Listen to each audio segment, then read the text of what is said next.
आजपर्यंत काय व्हायचं तर पैसेवाली माणसं ह्या वॉर्डामध्ये उभा राहायची आणि मत मागताना उमेदवारी मागताना कविता यांची भाषा असायची, मी 1 कोटी खर्च करतो, मी 2 कोटी खर्च करतो आणि मग उभा राहायचं. म्हणजे ठरवूनच यायचं की मतदार आपण विकत यायचा आणि त्याच्या जोरावर निवडून यायचं आणि मग 5 वर्षाने इकडे तुमच्याकडे मला वाटतं या पुलाचं मुरुम सुद्धा आता टाकला. बरोबर आहे. 9 वर्षे झाली इथला नगरसेवक तुम्ही निवडून दिलाय, मतदान दिलंय. 9 वर्षात त्यांना काही कळलं नाही. पण आता मात्र त्यांना असं वाटतंय की पुलावर जाऊन तिथं मुरुम टाकू, तात्पुरत्या पायपा टाकू आणि मग तुमची तात्पुरती सोय करू. हे आमिष आहे. आपल्या पॅनेलमध्ये सगळ्या जाती धर्माची माणसं घेऊन आपण पॅनेल केलं.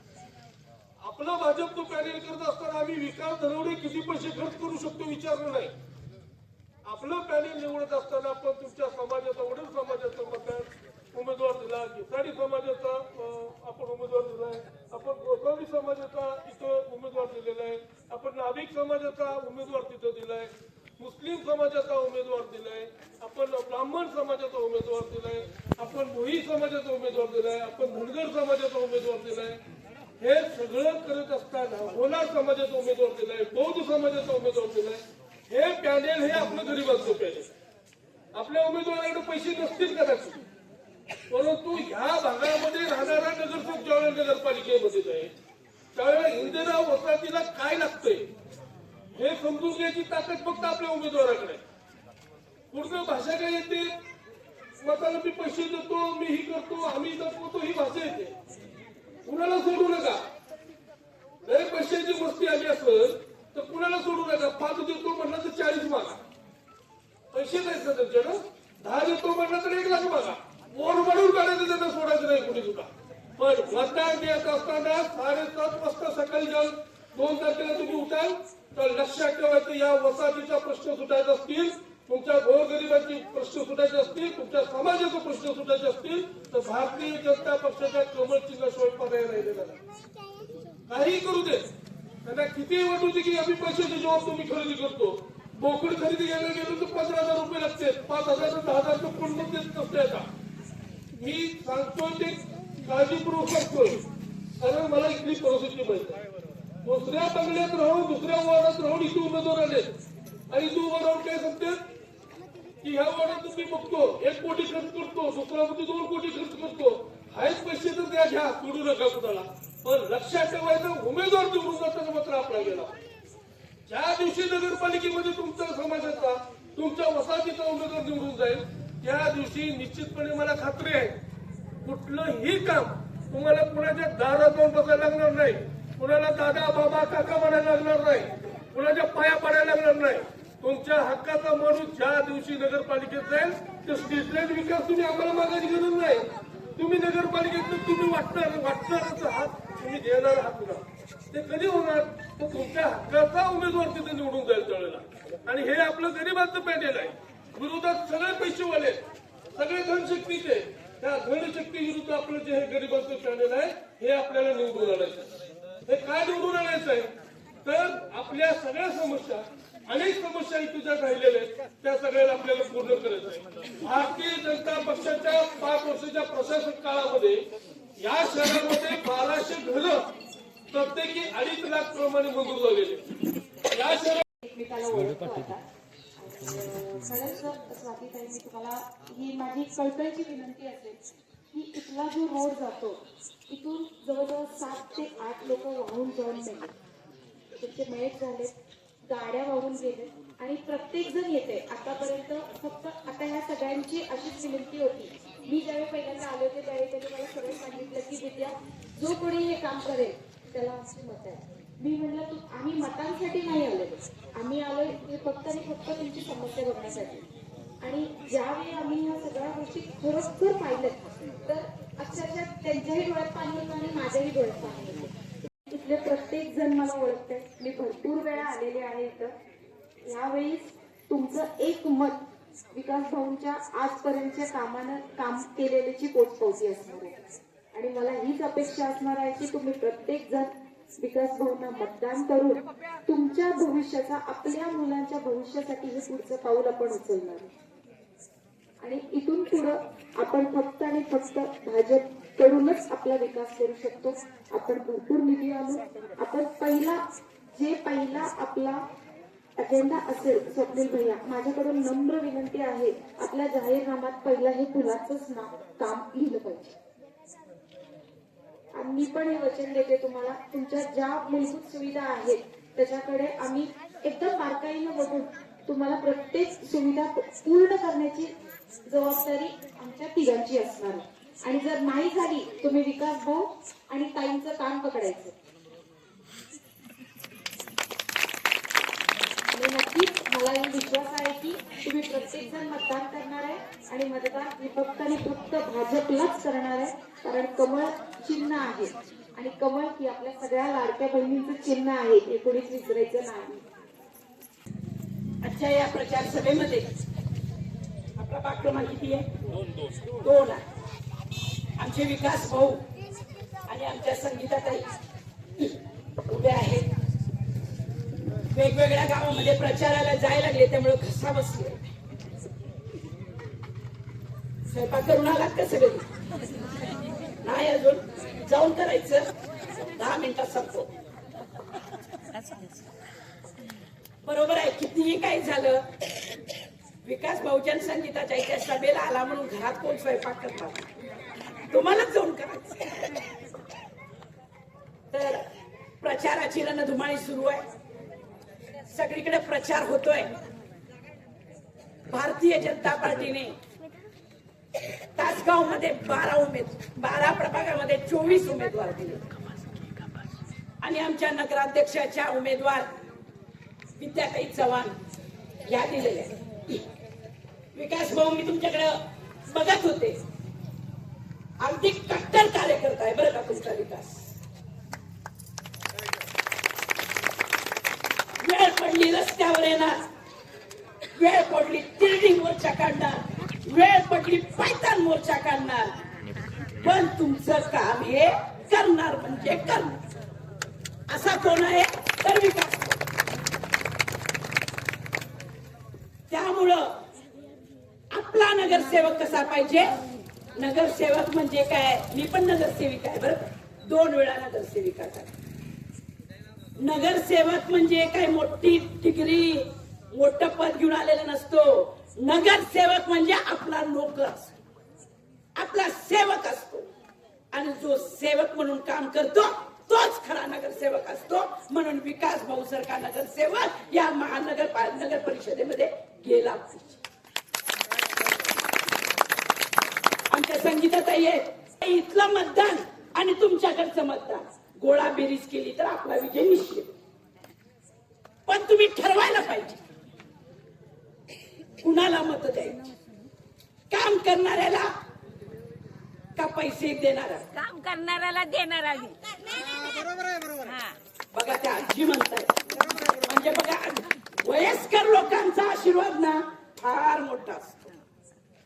आताच म्हणत होते काय म्हणे 10-15 हजारला मोकड बिकड काय तर चाललं होत. या ठिकाणी सांगते कुणाचं बी खावा मटण, पण दाबा मात्र कमळा समोर येईल मटण. कळलं का? बटन दाबायचंय कमळा समोर. तर आज विकास भाऊंच्या भाषणातून मी ऐकलं, इथं कोण समाज राहतो काय राहतोय मला माहित नाही, परंतु या समाजामध्ये राहणारे प्रत्येक जातीचे, प्रत्येक धर्माचे व्यक्ती ही माणूस की ज्याला त्यांना माणूस असतो. मग त्यांचे प्रश्न समान आहेत, त्यांच्या अडचणी समान आहेत. आज आपण बघितलं वारंवार पूल पूल पूल म्हणतायत. मी काय पूल बघितला नाही बाबा. निवडणूक होऊ दे, निवडून येऊ दे, नाही येऊ दे, पण या पुलासाठी मी तुमच्या बरोबर येऊन या सगळ्यांना घेऊन तो पूल करणार म्हणजे मी पण रस्त्यावरची कार्यकर्ती आहे. आणि माझ्या बरोबर जर विकास भाऊ असतील, संगीताताई असतील आणि आमच्या विद्याताई असतील, आणि हे तर सोडा हो तुम्ही असाल तर काय होणार?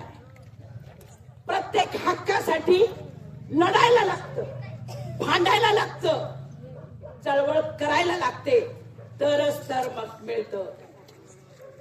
बाळ रडल्याशिवाय आई सुद्धा दूध पाजत, बरोबर. त्यामुळं आपल्याला दंगा हा करावाच लागतो. आज या निवडणुका लागलेल्या आहेत, माहिती आहे का तुम्हाला? महाराष्ट्रामध्ये विकास भाऊ 100 नगरसेवक बिनविरोध निवडून आलेले आहेत. आपले झाले बिनविरोध निवडून आलेले आहेत. आपला निकाल लागलेला आहे. भाजपचा डंका सगळ्या महाराष्ट्रामध्ये पेटतोय. विजय ऑलरेडी झालेला म्हणजे ही चांगल्या गोष्टीची नांदी आहे.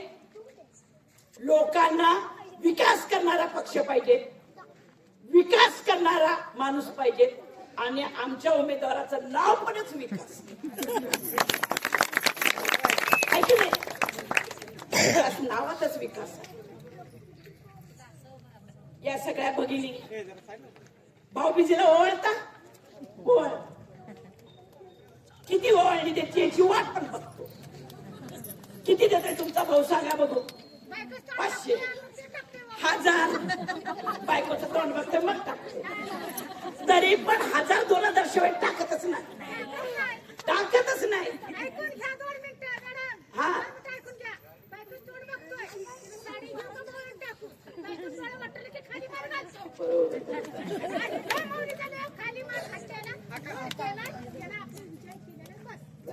तर मी तुम्हाला सांगते बघा, पण आमच्या देवाभाऊंनी लाडक्या भगिनींसाठी दर महिन्याला 1,500 रुपये दिलेले आहेत की नाही? हा, मग त्या देवाभाऊचा उमेदवार विकास भाऊ आहे, त्या देवाभाऊंची उमेदवार संगीताताई आहे, त्या देवाभाऊंची उमेदवार विद्याताई आहे. मग त्यांना तुम्ही मतदान घालणार की नाही? 100% घालणार. पूर्वीच्या काळी महिलांचा कोण विचार करत नव्हतं, कोणच विचार केला नाही. पैसे द्या आमच्या सूतगिरणीला, पैसे द्या आमच्या साखर कारखान्याला. पण आपल्या समाजाचा 50% भाग महिला आहे, कुटुंबाचा कणा हा महिला आहे. ती महिला सुखी राहिली पाहिजे, तिला ती मानाने त्या घरात राहिली पाहिजे. मुलांच्या अडीअडचणीने तिने मदत केली पाहिजे, मुलांच्या शाळेला त्या पैशाचा मदत व्हायला पाहिजे. ती आजारी पडली तर तिला मदत पाहिजे, म्हणून ही रक्कम तुमच्यासाठी दिली. आयुष्यमान योजना, आपला ऍक्सिडेंट झाला, आपला काही आजार झाला, इकडनं पैसे आण, तिकडनं पैसे आण, 2% आण, 5% आण, 10% आण. माणसाला तर वाचवावं लागतं. परंतु अशा वेळेला नरेंद्र मोदी साहेबांनी ठरवलं की प्रत्येक घरातील, प्रत्येक कुटुंबातील प्रत्येक व्यक्तीला 5 लाखापर्यंत उपचार मोफत होणार. आयुष्यमान कार्डाची योजना आलेली आहे. मग आपल्या आरोग्याची काळजी घेणाऱ्या मोदी साहेबांच्या भाजपाचा उमेदवार तुम्ही निवडून देणार आहात की नाही, हा सवाल मला तुमच्याकडे. कोरोनाला, कोरोना म्हटलं की अंगावर काटा येतो. नको तो कोरोना, लॉकडाऊन म्हणतात. बाहेर कोण जातच नव्हतं, कुणाला नोकरीला जात नव्हतं, कामावर जाऊ शकत नव्हते, घरात अडचणी होत्या. कोरोनाच्या काळामध्ये कोणी आपला नवरा गमावला, कोणी नवऱ्याने आपली बायको गमावली, कोणी आई गमावली, कोणी मुलगा गमावला. परंतु अशा वेळी प्रत्येक कुटुंबामध्ये जेवण शिजलं जावं, तुमच्या चुलीवर जेवण शिजलं जावं, म्हणून मोदी साहेबांनी त्यावेळेला तुमच्यासाठी काय दिलं? धान्य दिलं. मोफत धान्य मिळतंय. मग ज्यांनी आपल्या धान्याची सोय केली त्या उमेदवारांना तुम्ही निवडून देणार आहात की नाही? किती तुम्हाला सांगते, एखादी महिला गरोदर राहते, गरोदर राहत असताना तिच्या पोटामध्ये बाळ असतं. ते बाळ चांगलं व्हावं, सुदृढ व्हावं, चांगलं जन्माला यावं, त्या महिलेला चांगलं खायला देण्यात यावं, तिच्यामध्ये विटॅमिन दिले जावेत, म्हणून सरकार 5,000 रुपये मदत करते. जननी सुरक्षा योजना, अंगणवाडीच्या बायका येऊन नोंद करतात बघा. मग अजून जन्माला येणाऱ्या मुलाच्या बाबतीमध्ये विचार करणारे मोदी साहेब, त्यांचे उमेदवार म्हणजे हे दोघं आहे. आज आमच्या या ताई उभ्या आहेत, अत्यंत चांगल्या आहेत, तरुण आहेत, तडफदार आहेत, शिकलेल्या आहेत, कामसू आहेत, चांगल्या नोकरी करतात, शाळा चालवतात. तर खऱ्या अर्थानं या तासगावचा विकास व्हायचा असेल, एकमेकात भांडतात, भांडू देत. विकास भाऊ त्यांना भांडू द्या, आपण निवडून देऊ, त्यांनी भांडत बसू द्या. पण आपल्याला काय करायचंय? विकासासाठी, आपल्या कामासाठी आपल्याला लढायचंय. संगीताताई, विद्याताई येणाऱ्या काळामध्ये, स्वाती शिंदे तुम्ही विचारा, सांगलीमध्ये महिलांच्या प्रश्नासाठी लढत असते, महिलांच्या अडीअडचणीसाठी मदत करत असते, महिलांवर होणाऱ्या अन्यायाविरुद्ध आवाज उठवत असते. त्याचप्रमाणे महिलांच्या हाताला काम मिळालं पाहिजे यासाठी प्रयत्न करत असते. येणाऱ्या काळामध्ये तुम्हा सगळ्यांच्या हाताला काम देण्यासाठी विद्याताई, संगीताताई या महिलांसाठी आपल्याला काम करायचं आहे, असा शब्द मी आज या ठिकाणी तुम्हाला देतो. महिलांनो, आज आपण बघितलं तर परिस्थिती फार वाईट आहे. आज सरकारच्या अनेक योजना मिळत आहेत, पण त्याचा लाभ गरिबांना मिळतच नाही. श्रीमंत लोकच घेऊन जा आणि गोरगरीब वंचित लोक त्याच ठिकाणी राहतात. बांधकाम कामगारांच्या नोंदणी केले, किती लोकांनी केले? 100 मधल्या 5 लोकांनी, 10 लोकांनी. आज महाराष्ट्र शासन तुमच्यासाठी मदत करतंय. काय मदत करतंय? तुमची मुलं शिकावी यासाठी जर मुलगा तुमचा किंवा मुलगी 7वी पर्यंत शिकत असेल तर वर्षाला 2,500 रुपये देते. 8वी ते 10वी पर्यंत 5,000 रुपये देते. 10वी ते 12वी पर्यंत 10,000 रुपये देते. डिग्री पर्यंत तुम्हाला 20,000 रुपये देते. तुमचा मुलगा किंवा मुलगी इंजिनियर शिकणार असेल तर 60,000 रुपये देते आणि मेडिकलला पाठवायचं असेल तर 1,00,000 रुपये देते. पण तुमची नोंद झाली पाहिजे, तुम्हाला मिळणारे फायदे त्याचे मिळाले पाहिजेत. येणाऱ्या काळामध्ये त्या लोकांना पेन्शन सुरू होणार आहे. मग ह्याच्यामध्ये कोण नोंद करू शकतं?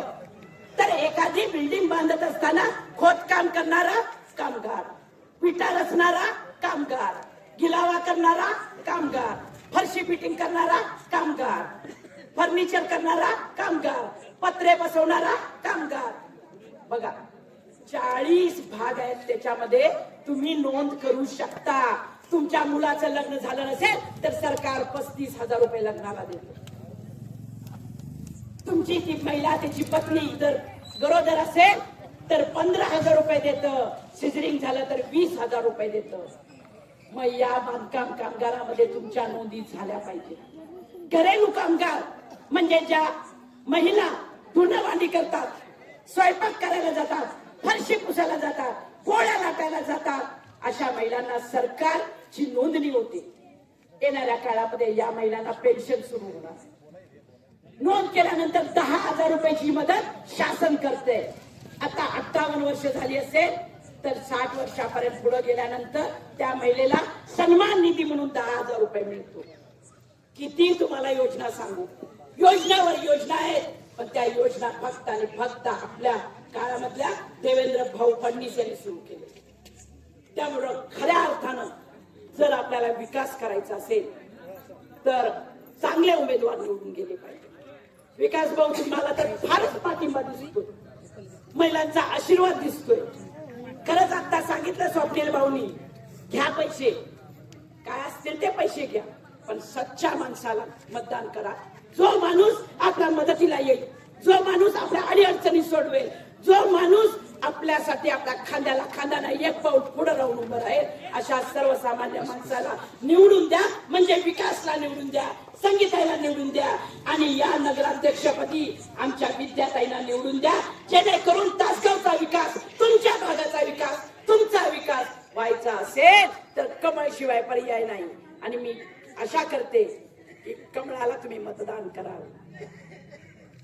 तासगावचा गणपती पावतो, त्या गणपतीला साकडं घालते. ह्यांना तर निवडून द्या, पण या सगळ्या भगिनी बंधूंच्या घरामध्ये सुख शांती वैभव लाभू देत आणि येणारा काळ त्यांचा सुखात जाऊ देत यासाठी मनापासून साकडा घेते आणि आपली रजा घेते. जय हिंद, जय